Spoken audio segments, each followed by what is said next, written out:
हमारे साथ हैं श्री राम मंदिर समिति के अध्यक्ष श्री नृपेंद्र मिश्रा जी। सर, बहुत बहुत शुक्रिया, आपने समय निकाला। एक तरफ पीछे वहाँ पर रामलला विराजमान है अभी, और यहाँ पर हम देख रहे हैं ये है सिंह द्वार, जहाँ से कितने समय में अब लोगों का आना शुरू होगा? मैं सीधे सीधे यही पूछता हूँ। बहुत अच्छा किया आपने, प्रारंभ में ही पूछ लिया। और ये मैं बताना भी चाहूँगा, जिससे आपके माध्यम से तो बहुत व्यापक इस सूचना का प्रसार हो पाएगा। हमारी 3 तिथियां हैं। मंदिर निर्माण पूरा हो जाएगा जब यह हम शब्दावली इस्तेमाल करते हैं, तो हमारा मुख्य उद्देश्य यह है कि क्या श्रद्धालु जो अपने जीवन काल में देखना चाहते हैं कि भगवान श्री राम अपने गर्भगृह में, जी, जो कि सामने आपका है, वहाँ पर स्थापित हो सकेंगे, प्राण प्रतिष्ठा हो सकेगी, और क्या हम उनका दर्शन कर सकेंगे। तो इनके लिए हमारी जो तिथि है वह 30 दिसंबर 2023 है। इसका मतलब ये है कि आपने जो कहा सिंह द्वार, और ये 5 मंडप हैं। 5 मंडप हैं जो अंतिम जा करके जहाँ ध्वज है जी, वो गर्भगृह है। और इसको हम अगर ग्राउंड फ्लोर कहें, यानी ये एक पहली सतह है जहाँ की हमको आधारशिला है बिल्कुल से, तो इसे हम 30 दिसंबर 2023 में पूर्ण कर सकेंगे। भगवान की प्राण प्रतिष्ठा हो चुकी होगी, गर्भगृह पूर्ण हो गया होगा। करीब कुल मिलाकर जो ये पिलर्स लगे हुए हैं जी, ये लगभग आप यूँ समझें गिनती में कि 120 पिलर यहाँ पर लगेंगे, उनका पूरा कार्य हो चुका होगा।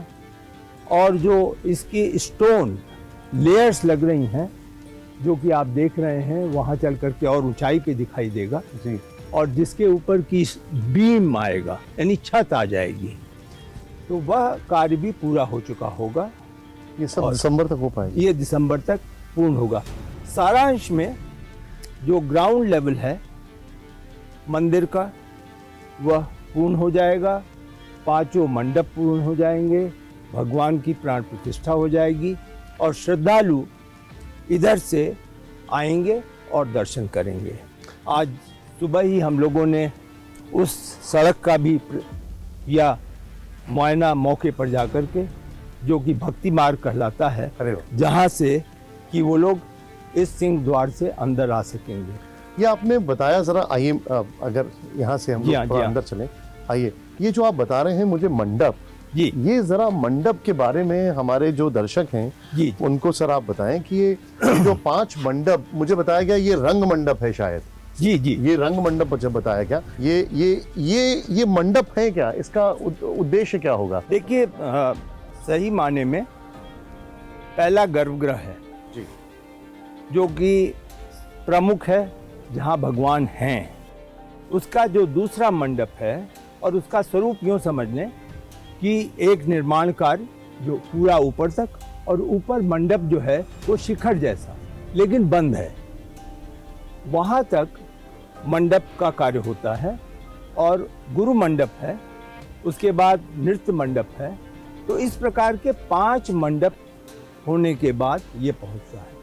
लेकिन जब हम ग्राउंड फ्लोर पूरा कर लेंगे, और तो आपने देखा होगा जो इस मंदिर का एक तरीके से बना हुआ है, रेप्लिका जिसे कहें, तो उसमें 5 मंडप के बाद 3 मंडप है। यानी फर्स्ट फ्लोर जो उसके ऊपर बनेगा, जो दिसंबर 2023 के बाद बनेगा, उसमें 3 मंडप हो जाएंगे। अच्छा, ऊपर की तरफ? जी। और उसके बाद जब सेकंड फ्लोर होगा तो उसमें 2 मंडप हो जाएंगे। तो इस प्रकार से ये स्ट्रक्चर ये जैसे एक मंडप है जी। अब इसमें क्या लोग यहाँ पर ध्यान लगा पाएंगे? क्या होगा क्या यहाँ पर लोगों के जो दर्शनार्थी हैं उनके लिए क्या होगा? देखिए, सामान्य दिन में जो दर्शक होंगे, हम लोगों का अनुमान है कि सामान्य दिनों में लगभग 80,000 से 1 लाख लोग दर्शन करेंगे। 80,000 से 1 लाख लोग दर्शन करेंगे रोज? जी।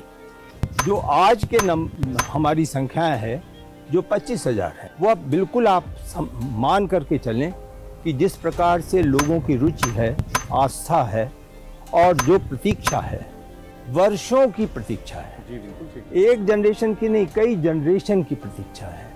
वो लोग उसको अपने ही लिए नहीं, अपने पूर्वजों के लिए भी यहाँ आना चाहेंगे और वहाँ आकर के इसको करेंगे। तो संख्या आप मान के चलें, सामान्य दिनों में लगभग 80,000 से 1 लाख, और ऐसे दिन जैसे रामनवमी है, कार्तिक अमावस्या है, नहान का समय है, जो कि अन्य स्थानों से भी कैचमेंट एरिया हो जाता है, तो 2.5 लाख से 5 लाख लोग आएंगे। इनकी संख्या इन दिनों में ऐसी होगी कि आप निश्चित रूप से उस समय मंडप का महत्व कम हो सकेगा।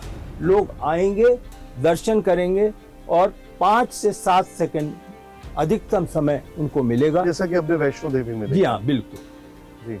अन्य दिनों में जो सामान्य लोग होंगे वह ध्यान कर सकेंगे, अन्य मंडपों में वह रुक करके बैठ करके अपनी धार्मिक प्रवृत्ति के अनुसार पूजा कर सकेंगे यदि स्थान होगा। वरना यह भी संभव है कि बहुत से लोग फर्स्ट फ्लोर पे जाएं, जहाँ की राम दरबार होगा, राम दरबार का चित्रण होगा, वहाँ पर बैठें दर्शन करने के बाद।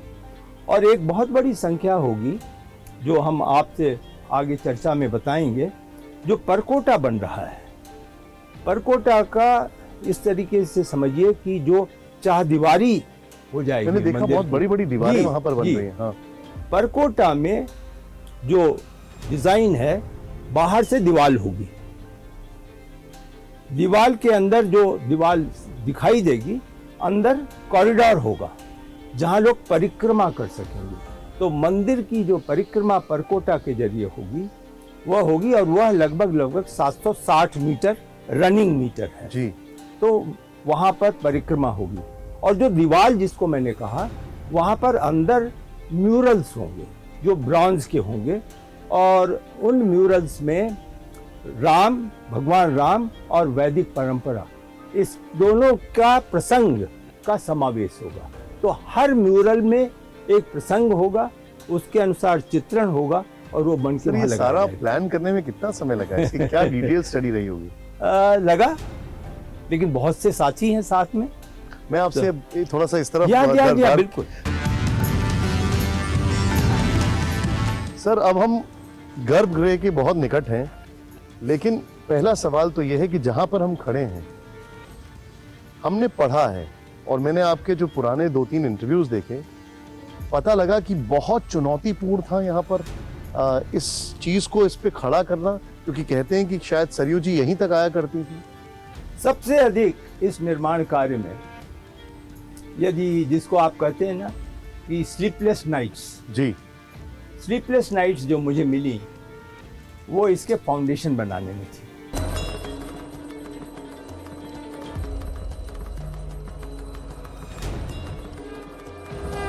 तो उस जमीन पर क्या फाउंडेशन हो, इस पर बड़े विवाद हुए। कुछ लोगों ने यह कहा पाइल फाउंडेशन नहीं कर सकते। तो जो आधुनिक इंजीनियर्स हैं, उन्होंने कहा ये क्या बात हुई, पूरे विश्व में पाइल फाउंडेशन हो रहा है और हम यहाँ नहीं करेंगे। तो लोगों का अंत में एक कमेटी बनाई गई जिसमें सभी इंजीनियर्स, स्ट्रक्चरल इंजीनियर्स जाने माने थे, जो IITs के डायरेक्टर थे या एमेरिटस थे या वर्तमान में थे। उन्होंने अध्ययन करने के बाद यूनानिमस रिपोर्ट दी कि 2 प्रकार से निर्माण फाउंडेशन का हो सकता है।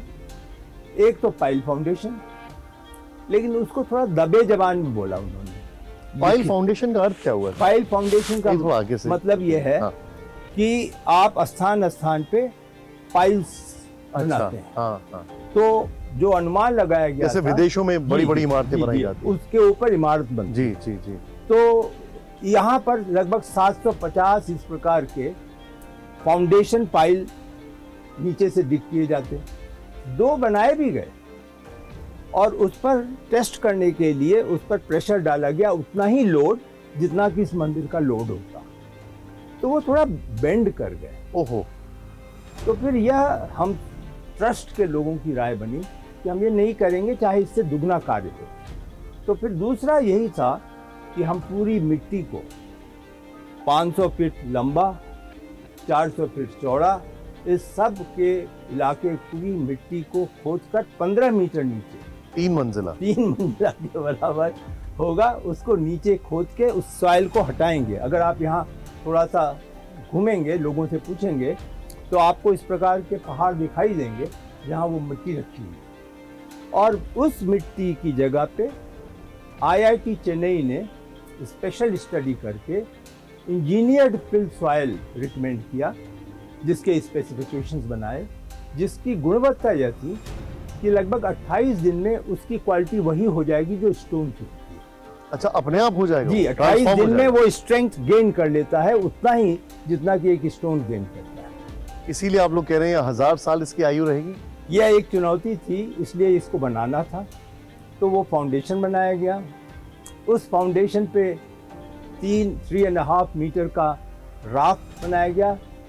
उस राफ्ट में किसी प्रकार लोहा नहीं इस्तेमाल हो सकता था, तो RCC वर्क नहीं हो सकता था। तो उसको फिर हम लोगों को जो है वो सीमेंट कंक्रीट का फाउंडेशन, जो उसी शक्ति का हो जो फाउंडेशन का। और ये 17,000 ग्रेनाइट के ब्लॉक्स, ये जी, वो कहाँ लगे? उसके बाद 3 मीटर टू 4 मीटर के ग्रेनाइट ब्लॉक्स प्लिंथ में आए, जिसके टोटल संख्या 17,000 थी। प्लिंथ का अर्थ क्या हुआ? प्लिंथ ये समझे आप कि अंत में ग्राउंड लेवल पे धरातल आ गया, उसी ये प्लिंथ है जी, इसी के ऊपर ये स्टोन है। अच्छा, मैं थोड़ा सा आपको इस तरफ लाना चाहूँगा, जो आप मुझे बता रहे हैं, क्योंकि थोड़ा वहाँ पे धूप है, तो मुझे ये भी ये जो आप बता रहे हैं ये प्लिंथ है ये जी, और ये ग्रेनाइट, लेकिन इसका ट्रांसपोर्टेशन कैसे हुआ होगा इतना ये सारे कर्नाटक से जो ऑर्डर्स दिए गए, तो लगभग सभी लोगों ने सहयोग दिया। माइंस के लोगों ने कहा कि हम करेंगे।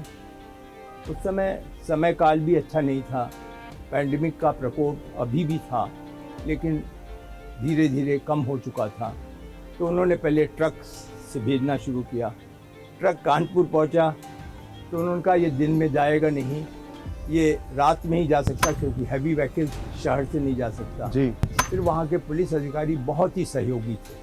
उन्होंने कहा नहीं साहब, हम इसको दिन में निकालेंगे, हम अपना एस्कॉर्ट देंगे और एस्कॉर्ट से ये कानपुर से बाहर निकाल देंगे, उसके बाद चलिया जाएगा। तो शुरू के करीब 20-25 ट्रक आए, लेकिन उस गति से तो एक आने वाले समय में 8 महीना और लगता। तो फिर हम लोगों ने रेलवे को कहा, रेलवे ने कहा हम करेंगे, तो कंटेनर दिए, वो डेडिकेटेड कंटेनर दिया गया। वो उस स्थान में जाके पार्क किया जाता था जहाँ की ग्रेनाइट मिला, माइन हुआ, फिर उसमें लदा, फिर उसको ग्रीन चैनल में मूव किया गया, कहीं रोका नहीं जाएगा।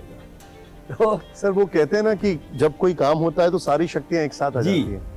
सबका सहयोग स्थान, मैं यही बता रहा हूँ कि कहीं भी हम सब में, आप में, मुझ में, किसी में ये मन नहीं है कि केवल एक व्यक्ति या एक संस्था ने किया।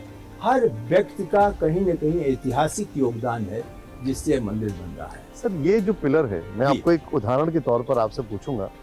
जब मैं बात कर रहा था यहाँ पे, तो उन्होंने कहा कि इसमें हमने कहीं पे भी सीमेंट और लोहे का इस्तेमाल नहीं किया। जी नहीं।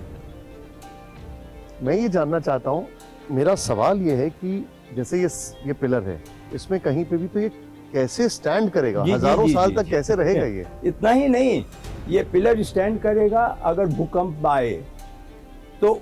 यहाँ की भूकंप की जो इंटेंसिटी अब तक की 500 साल की इंटेंसिटी है, वो स्टडी की गई और वो सेंट्रल बिल्डिंग रिसर्च इंस्टीट्यूट ने स्टडी किया।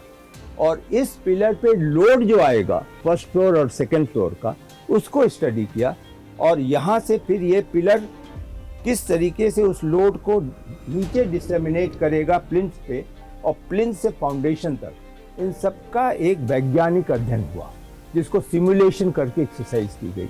अब आपके प्रश्न को, ये एक एक पिलर आप समझें लगभग 2 टन के, ये जो हिस्से हैं जी, पूरा नहीं, ये एक एक, तो ये बन करके आए। कुछ में काम है जी, कुछ में यहाँ पर मूर्तियां बताई जा रही हैं। जी हाँ, वो होंगी जो कि यहीं कार्य होनी है। और इसके लिए शिल्पकार जो आएंगे वो एक एक स्थान को लेंगे जिम्मेदारी और उस पर शिल्पकारी पूरी करेंगे। इसी प्रकार से 5 मूर्तियां ऐसी आप मुझे लगेंगी। एक बात बताइए हमारे सभी दर्शकों को, क्योंकि मेरी जिज्ञासा थोड़ी ज्यादा बढ़ रही है। भारत के इतिहास में पिछले 50 साल में या 60 साल में या 100 साल में ऐसा कोई मंदिर बना है इस तरीके से, इस डिटेलिंग के साथ? मैं इसको यह तो निश्चित रूप से कह सकता हूं कि शायद इतना अध्ययन, वैज्ञानिक अध्ययन, तकनीकी अध्ययन, इंजीनियरिंग दृष्टि से अध्ययन कदाचित इतने मंदिर नहीं हुआ होगा। अब मैं आपको बताऊं, IIT Chennai, IIT Delhi, IIT Kanpur, IIT Surat, central building research institute Roorkee, ये 5 तो लगातार लगे रहे और एक की पुष्टि दूसरे से होती थी, तब यहाँ आता था, तब निर्माण कार्य की डिजाइन बनता था। तो उस प्रकार की जो एक इन डेप्थ इंजीनियरिंग है, इन डेप्थ स्ट्रक्चरल एनालिसिस है, इन डेप्थ सिमुलेशन है भविष्य के लिए, मैं यह जरूर कहना चाहूँगा कि हमने भरसक प्रयास किया, ये अपने में अनोखा है।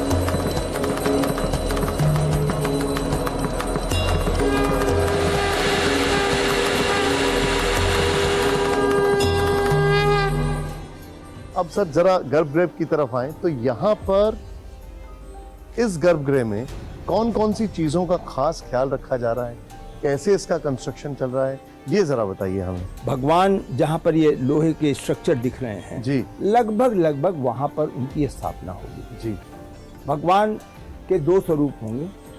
एक स्वरूप तो वह होगा जो वर्तमान में है, उनको लाया जाएगा, और अगर आपने दर्शन किया हो तो उनका स्वरूप इतना है। सर वहां से यहाँ तक कैसे जी। दिखेंगे प्रभु? यही एक समस्या। तो जो उसके पीछे अचल मूर्ति होगी, उस अचल मूर्ति जो लगभग 5 फीट 3 इंच खड़ी मूर्ति होगी, जो भगवान के 5 वर्ष 6 वर्ष के आयु का जो बालकाल होता अच्छा, है। बालकाल पे। हाँ, पूरा बाल्यकाल पे ही होगा। अब मूर्ति जो बनेगी, जो प्रतिमा बनेगी प्रभु की, वो कैसे, क्योंकि मैं कहीं सुन रहा था, आपने कहा था कि उनके जो आंख हैं, जी जी जो उनके पद्म हैं, वो सब सम्मुख होंगे, वो कैसे होंगे? जी, जो मूर्ति होगी उसके 2 यही आवश्यक हैं कि वहाँ से 20 से 30 फीट दूरी से दर्शक आएगा, श्रद्धालु, और 5 सेकंड 7 सेकंड में दर्शन करेगा। तो क्या क्या देखना चाहेगा? पहला ये कि वो अपनी श्रद्धा से अपनी आँख, जो भारतीय हैं उनकी हाइट 5 फीट 7 इंच से 8 इंच मानी जाती है, तो वो अपनी आँख को भगवान की आँख से किस प्रकार जोड़ सकेगा। और दूसरी ये कि वो जाते समय निश्चित रूप से चरणों को प्रणाम करता है, तो इसलिए चरण समचरण होंगे, वो मूर्ति होगी, और बाल रूप होगा। उम्र का मैंने आपको विवरण बता दिया, और 5 फीट 3 इंच होगा। वो हाइट इसलिए भी आवश्यक हुई कि जो ये शिखर जाएगा यहाँ पर, जी, जो कि इस गर्भगृह से फर्स्ट फ्लोर 161 जी 161 फीट फर्स्ट फ्लोर और सेकंड फ्लोर से ऊपर निकल जाएगा, उस शिखर पे स्पेशल साइंटिफिक व्यवस्था से रामनवमी के दिन सूर्य की किरण भगवान के माथे पर पड़ेगी। कैसे होगा सर ये उन्होंने कैलकुलेट किया है, उसके लिए वो हाइट चाहते थे, तो हाइट बताई गई। लेकिन ये तो अद्भुत होगा जी, और वहाँ एपर्चर होगा, उसके लिए कंप्यूटराइज्ड सन रे को आके फिर टर्न करना होगा, क्योंकि वो सीधे नहीं पड़ रहा है। जो दिशा है उसमें संभव नहीं है कि 12 बजे दिन में हम सन रे को कैप्चर करके सीधे ला सकें, तो इसलिए कंप्यूटराइज्ड प्रोग्रामिंग की जा रही है कि रामनवमी के दिन किस प्रकार से मॉड्यूलेट उसका करना होगा और फिर उसको एक तरीके से डायरेक्शन देना। तो अद्भुत होगा एकदम। तो यह कार्य CBRI की और CSIR की अध्यक्षता में बहुत कार्य हुआ है। पुणे के एक सेंटर है एस्ट्रोनॉमिकल, गवर्नमेंट ऑफ इंडिया का है, इन लोगों ने मिल करके बनाया है। अब लगभग तैयारी है। उन्होंने एक डिज़ाइन दे दी है कि उस एपर्चर को शिखर में कहाँ किया जाए, तो वो व्यवस्था सिविल वर्क्स में अब की इजाज़त है। 5 मिनट के लिए रामनवमी के दिन भगवान के यहाँ पर रामनवमी में सूर्य का किरण उन तक छुएगी और उनसे आशीर्वाद प्राप्त करेगी। एक चीज है मेरे मन में जिज्ञासा है आपसे ये जानने की, जब हमने सारी शक्तियों की बात की तो मैंने आपका एक इंटरव्यू देखा और उसमें जाना कि आप आज से कई साल पहले आपको एक बहुत बड़ी शक्ति ने कहा था कि आप इस कार्य में लगेंगे। जी, जब मैं मुझे ज्ञान भी नहीं था, अखबार पढ़ता था, उतना ही ज्ञान था कि यहाँ पे एक बहुत बड़े संख्या में, हजारों संख्या में लोग चाहते हैं और एक तरीके से मास एजिटेशन हो रहा है। और दुर्भाग्य से मैं मुख्यमंत्री मुलायम सिंह जी के प्रमुख सचिव था।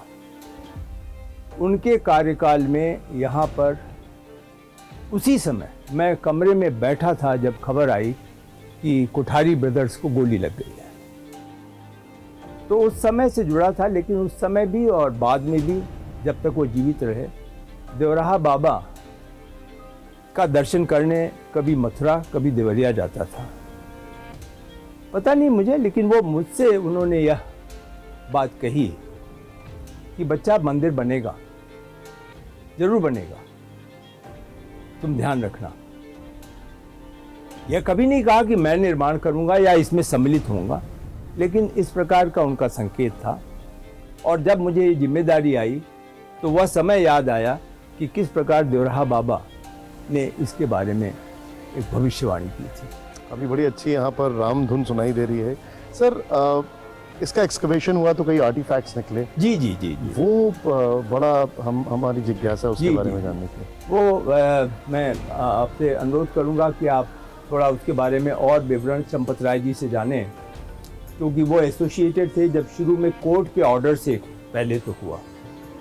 तो जो आर्कियोलॉजिकल सर्वे ऑफ इंडिया है उसके महत्वपूर्ण लोग, एडिशनल डायरेक्टर, डिप्टी डायरेक्टर और एक डॉक्टर लाल थे जो जिनकी अभी शतायु हुई, तो उन लोगों ने एक्सकवेशन किया और जितनी चीज़ें यहाँ से प्राप्त हुई वो कोर्ट के ऑर्डर से या तो कोर्ट में जमा हुई या कोर्ट के आदर से सुरक्षा के साथ वो ट्रस्ट को दे दी गई। तो वो सारी चीज़ें, उसमें ज़्यादातर शिव की मूर्तियाँ, शिव का लिंग, कुछ बताया जा रहा काफी विशाल शिवलिंग। जी बहुत बड़े, कुछ बाल स्वरूप के पद पैर का इतना निशान, उसको आप देखेंगे तो आप स्वयं ही कहेंगे कि ये तो यहाँ पे कोई मंदिर रहा होगा, उसमें बाल स्वरूप आप इसका कोई म्यूजियम में रखेंगे? जी, ये म्यूजियम बनने का बिल्कुल प्लान है, पूरी तरह योजना का हमारे अंश है। और वो जब ये 71 एकड़ का पूरा कार्य पूरा हो जाएगा, जिसको दिसंबर 2025 तक हम पूर्ण कर सकेंगे, तो उसमें एक म्यूजियम होगा जिसमें पूरा इतिहास, जो आर्टिफैक्ट्स हैं वो जो मिले खुदाई में, उन सब को, और उसका कैप्शन क्या महत्व है, किस प्रकार का है और किन इस प्रकार के एविडेंस को न्यायालय ने अपने निर्णय में सम्मिलित किया, इन सब का उल्लेख उसमें होगा। जो मैं देख रहा हूँ जी, पूरी अयोध्या का ही एक अलग ही रूप निकल के आ रहा है। पूरी अयोध्या का ही एक अलग ही, कहा जाए, डेवलपमेंट, एक अलग ही ग्रोथ हो रही है। क्या ये भी एक प्लान में है कि सिर्फ राम मंदिर नहीं, पूरी अयोध्या ही दुनिया भर के जो पर्यटक हैं, दुनिया भर के लोग हैं, उन सबको अपनी ओर लेके आएगी? आप विश्वास माने, इसमें केंद्र सरकार और राज्य सरकार पूरी तरीके से इस निर्माण की जो क्षेत्रफल है उसके बाहर की जिम्मेदारी उन्होंने ले ली है। जो शालिग्राम शिलाएं नेपाल से आ रही हैं, उसके बारे में क्या, उसका क्या वो मेरे ख्याल से वो जिसको कहते हैं ना कि एक स्टेप क्यों जंपिंग हो गई। अच्छा, अभी ट्रस्ट ने यह निर्णय नहीं लिया है कि जो भगवान बनेंगे वो वाइट उनका स्वरूप होगा कि ब्लैक होगा। अगर ब्लैक होगा तो शायद शालिग्राम का महत्व बढ़ जाता है, अगर वाइट होगा तो अन्य पत्थरों का भी महत्व जुड़ जाता है। जिसमें ग्रेनाइट भी हो सकता है, लेकिन स्टोन हो सकता है, मार्बल हो सकता है। कोशिश ये है कि भगवान का स्वरूप में फेस पर थोड़ा ब्लू टिंज हो और उनका स्वरूप लगभग ग्रे वाइट, ऐसे कोशिश है। लेकिन ट्रस्ट के जो हमारे लोग हैं, संत हैं, महानुभाव, उन सब की राय आज जानी जाएगी और उसके बाद, इसलिए यह जो खबरें छपी हैं, मैं केवल इस सीमा तक उनको अभी रोकूंगा कि इस पर कोई निर्णय नहीं। हमसे बात करने के लिए आपका बहुत शुक्रिया, बहुत आभार। और ये एक बहुत ही शुभ कार्य है। बस उम्मीद करते हैं जल्द से जल्द जो हमारे भारत के लोग हैं, जितने भी लोग हैं, वो जल्द से जल्द रामलला के दर्शन करें।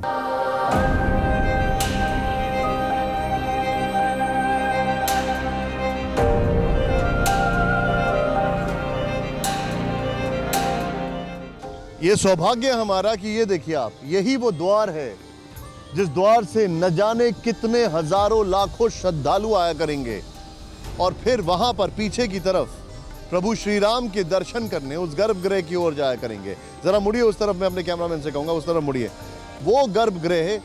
और ये सोचिए आप जरा, न जाने कितने सालों का इंतजार समाप्त हो रहा है और ये कहा जा रहा है कि दिसंबर तक गर्भगृह जो है वो पूरी तरह तैयार हो जाएगा।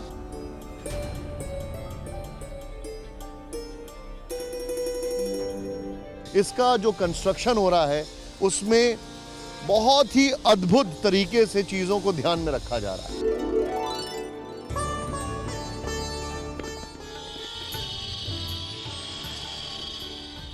ये वो जगह है जहां पर प्रभु श्री राम विराजमान होंगे। गर्भगृह की तस्वीर आपके सामने। हम इस वक्त गर्भगृह में यहां पर मौजूद हैं। सर ये बताइए, ये गर्भगृह का क्या किस तरीके से बनाया जा रहा है, कैसे हो रहा है? ये गर्भगृह अष्टकोण में है जी और नागराजी शैली में पूरा ये बन रहा है जी हाँ। और आर्किटेक्ट सीवी सोमपुरा जी अहमदाबाद, उनके द्वारा पूरा डिजाइन किया हुआ है पूरा मंदिर का और उनके नेतृत्व में ये पूरा वर्क हो रहा है जी। अब इसमें क्या जैसे यहाँ पर कितनी बड़ी मूर्ति होगी वो सारे फैसले बाद में होंगे?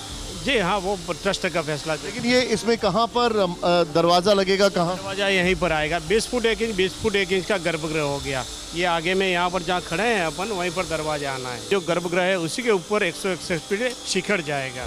ये देखिए 161 फीट तक शिखर जाएगा ऊपर। और ये देखिए अब आपके सामने रामलला का झंडा लगा है, ठीक वहीं पर भगवान श्री राम विराजमान होंगे।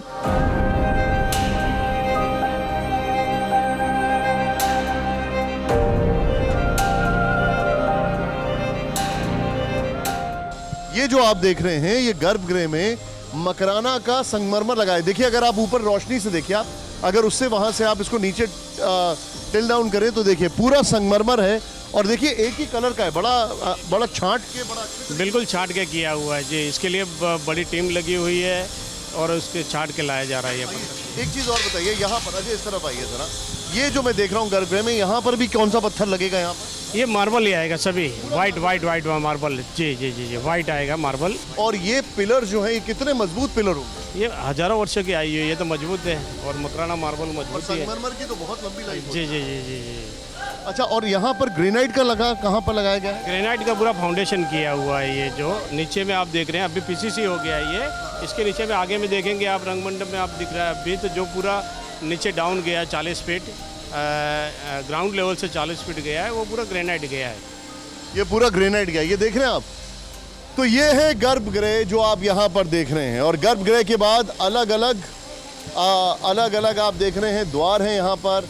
और किस तरीके से ओवरऑल अगर बात की जाए तो अभी कितना % काम हो गया होगा? अभी ग्राउंड फ्लोर का लगभग 50% काम हो गया।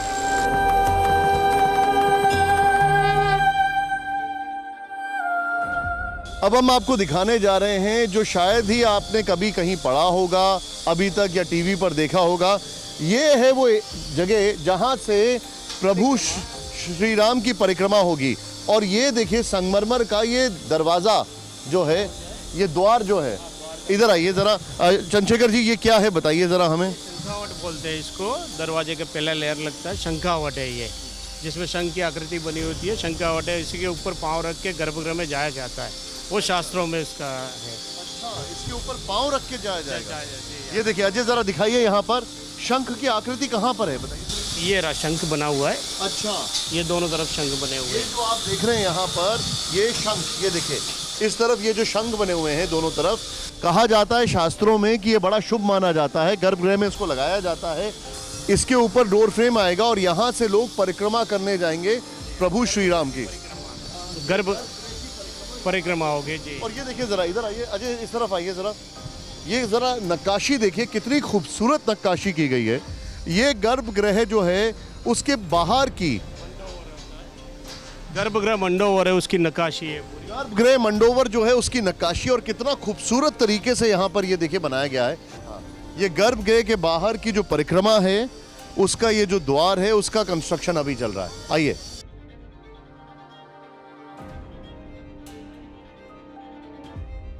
कुछ इसी तरीके से अलग अलग मंडप से लोग होते हुए ठीक प्रभु श्री राम के दर्शन करने के लिए गर्भगृह तक पहुंचेंगे। ये अलग अलग मंडप हैं, वो है मुख्य द्वार, सिंह द्वार, वहां से ऐसे ऐसे आएंगे। और ये देखिए ये जो पिलर्स आप देख रहे हैं, इन पिलर्स पर यहाँ पर अलग अलग देवी देवताओं की, भगवान की यहाँ पर जो मूर्तियाँ हैं उनको बनाया जाएगा। ये पूरी नक्काशी अभी ये काम चल रहा है, काफ़ी हद तक काम हो गया है। ये देखिए आप किस तरीके से, और इसके ऊपर ये जो पिलर आप देख रहे हैं ये 20 फीट तक जाएगा, 20 फीट तक, और फिर उसके ऊपर आएगी रूफ, और ये एक फ्लोर है। ऐसे करीब 2 फ्लोर और ऊपर बनेंगे, 2 फ्लोर और ऊपर बनेंगे, और इसका जो शिखर है वो करीब 161 फीट तक ऊपर जाएगा। ये जो आप गर्भगृह का देख रहे हैं, गर्भगृह का जो शिखर है वो 161 फीट तक ऊपर जाएगा। और एक और बात मैं आपको बताना चाहूँगा, ये ऊपर से जिस तरीके से दिखेगा वो हर जगह आप यहाँ पर देख सकते हैं। आइए ज़रा इस तरफ आइए, मेरे जो कैमरा पर्सन है भैया थोड़ा 1 मिनट जगह दीजिएगा। शिखर ऊपर से कुछ इस तरीके से दिखेगा, ये देख रहे हैं आप, ये देखिए। और ये है वो गर्भगृह जो हम आपको एक बार फिर से दिखा रहे हैं। मैं अपने कैमरामैन अजय से बोलूँगा, ज़रा अजय एक बार ज़रा इस तरफ से पूरा दिखाइए। ये है गर्भगृह, ये देखिए ये गर्भगृह है जहाँ पर प्रभु श्री राम विराजमान होंगे। और यहाँ से ज़रा पीछे की तरफ जाइए, अलग अलग मंडप होते हुए वो देखिए, वो है सिंह द्वार पूर्वी दिशा में, जहाँ से लोग ऐसे आएंगे पूरा। और यहाँ पर जो गौर करने वाली बात है वो ये है कि इस मंदिर की